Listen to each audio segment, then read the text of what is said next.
I am standing in the Saint Seraphim of Sarov woods.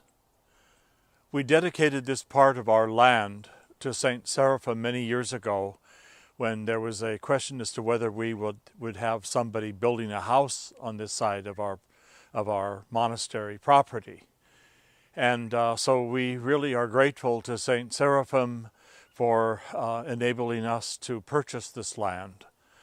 And so in respect and in showing our gratitude, I built this trail. This trail is the Vashon Trail in the Saint Seraphim Wood. I love forests. I grew up in northern Idaho, and one of my favorite things to do was to take photographs from the sides of mountains looking out over Pend Oreille Lake. Forests have always been important to me.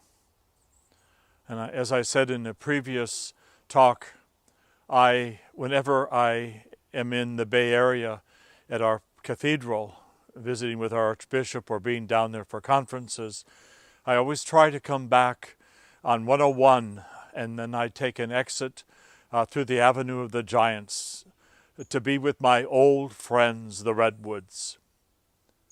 The thing about a forest, and we've immediately noticed this, and when we have visitors visit our monastery and come to stay here for a day or two, people are always commenting on how well they've slept.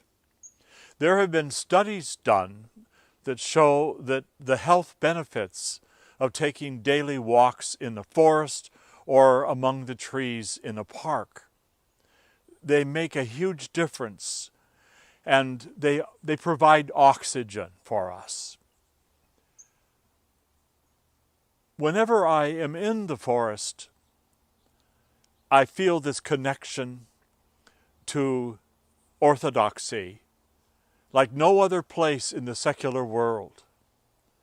And I think that has to do with the fact that the very first time I venerated an icon was the very summer that I drove through the redwoods with some friends for the first time, and I encountered this 2,000-year-old redwood tree that was living when Christ was on this earth.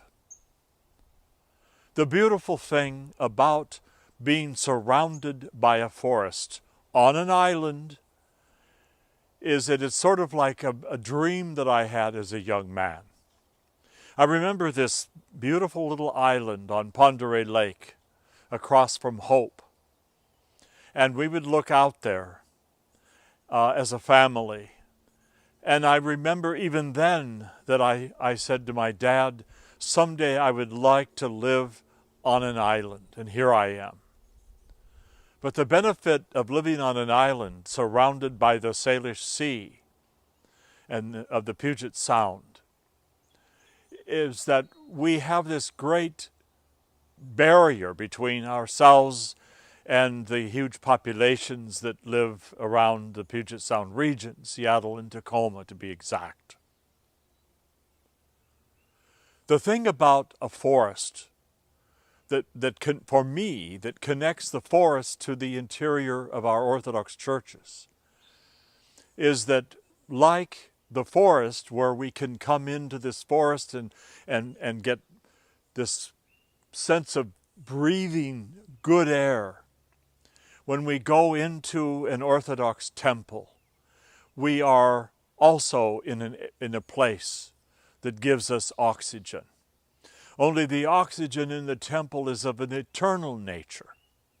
It's what gives us life. Just like this forest is giving me life as I'm standing here, so the temple gives me life when I enter in. And I pray before the throne of God, and I worship the Holy Trinity in His temple. But think of how many people, the northern Thebaid comes to mind, which was the desert for the Russians, where many monasteries were built and where hermits, even Saint Seraphim of Sarov lived as a hermit in a forest for a very long time. There's something about a forest that nurtures you when you allow it to do so. just as happens in the temple.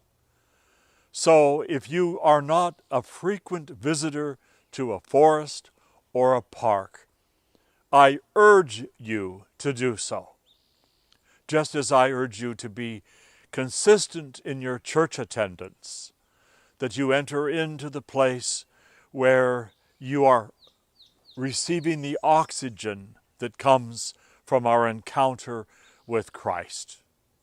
May God bless us all, and may our forests nurture every one of us in our health and well-being, just as spiritually we are nourished when we enter into an Orthodox temple and worship before the throne of God.